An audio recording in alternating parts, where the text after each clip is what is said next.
మనకు ముందుగానే తెలుసు అది.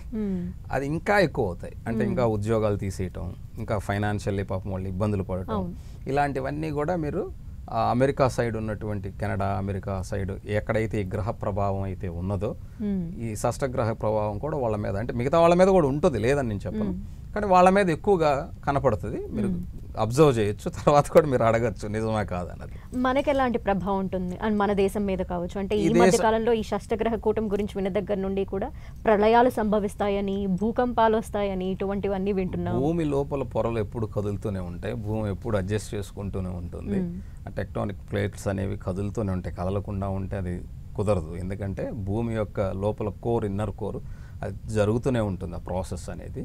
కాకపోతే ఏమిటంటే ఈ సమయంలో అది జరగటం వల్ల ఈ షష్టగ్రహ కూటమి మొదలైంది ఈ రోజున ఎక్కడైనా ఈ భూమి మీద ఖచ్చితంగా ఏదో ఒక చోట్ల భూకంపం వస్తుంది, ఏదో ఒక చోట్ల ప్రమాదం జరుగుతుంది, ప్రతిరోజు జరుగుతుంది. కాబట్టి గుర్తుపెట్టుకుంటాం. మిగతా రోజుల్లో ఏంటంటే గుర్తుపెట్టుకోం.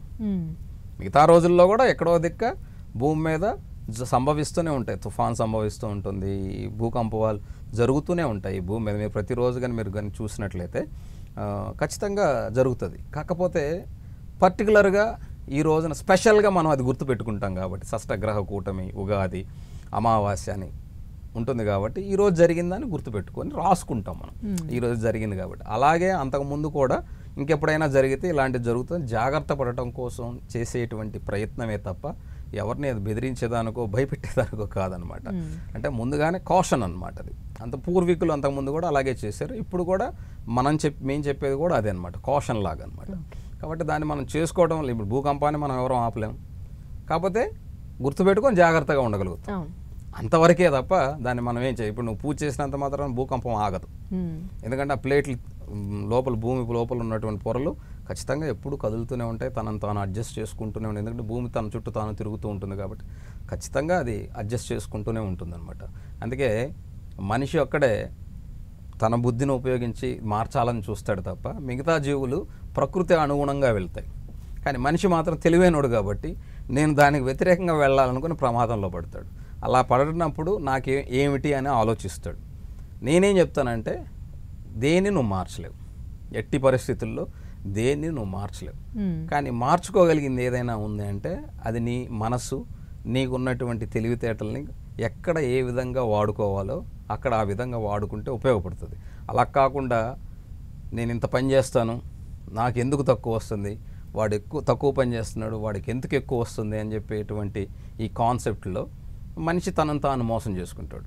నువ్వు ఎంత ఎక్కువ కష్టపడినప్పటికీ కూడా మనకున్నటువంటి మేనేజరు మాకు 10 మంది పనివాళ్ళు ఉంటే 10 మంది చేసే పని వాళ్ళ యొక్క టైమ్స్ కూడా ఆయన టైంలోకే వెళ్తాయి, ఎందుకంటే ఆయన చేయిస్తాడు కాబట్టి. కానీ పని చేసేది మేము, జీతం తీసుకునేది ఆయన అని చెప్పి కింద వాళ్ళు ఏడుస్తారు. చాలామంది చాలా దిక్కులు చూసాం మనం. కానీ ఈ కాన్సెప్ట్ వాళ్ళకి అర్థం కాక బాధపడతారు.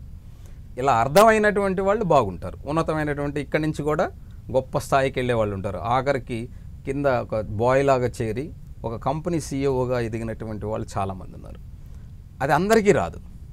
కంపెనీలో మేనేజర్గా ఉండి అసలు ఎందుకు పనికి రాకుండా పోయిన వాళ్ళు కూడా ఉంటారు. అదేంటంటే వాళ్ళ యొక్క బుద్ధిని బట్టి ఉంటుంది. అది మనం ఎలా నిర్ణయిస్తాము అంటే మా అలాంటి వాళ్ళు ఆ చార్ట్ చూసి ఇది ఇలా ఉండటం వల్ల ఇలా ఉన్నాడు, ఇలా ఉంది, ఇలా ఉందని చెప్తాం. కాబట్టి షష్టగ్రహ కూటం వలన ఈ భూమి మీద జరిగేటువంటి ఏదైతే ప్రమాదాలు, విపత్తులు ఉన్నాయో జరుగుతాయి, జరగకుండా ఉండవు.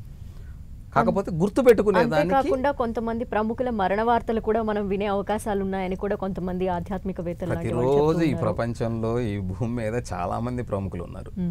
ప్రముఖులు అంటే మన ఒక్క దేశంలోనే కాదు కదమ్మా. ఇప్పుడు ఒక యాంకర్గా నువ్వు కూడా ప్రముఖురాలువే, ఒక షోలో రెగ్యులర్గా చూస్తూ ఉంటే నువ్వు కూడా ప్రముఖురాలువే. నీకైనా చిన్న ఇబ్బంది కలిగింది కాబట్టి నాకు కూడా కలిగిందంటే అలాగా యాజ్ ఎ హ్యూమన్ బీయింగ్తో మనం ఆలోచించాలి. ఎవరు ఇక్కడ ఈ ప్రకృతికి మించి గొప్పవాళ్ళు ఎవరు లేరు. ఎవరైనా ఎంత గొప్పవాడైనా ఖచ్చితంగా ఇబ్బందులు పడాల్సిందే. ఎందుకంటే ప్రకృతికి అనుగుణంగా పోనటువంటి వాళ్ళు అందరూ ఇబ్బందులు పడతాం. దాన్ని అర్థం చేసుకున్నవాడు పెద్దగా ఆలోచించడు దాని గురించి.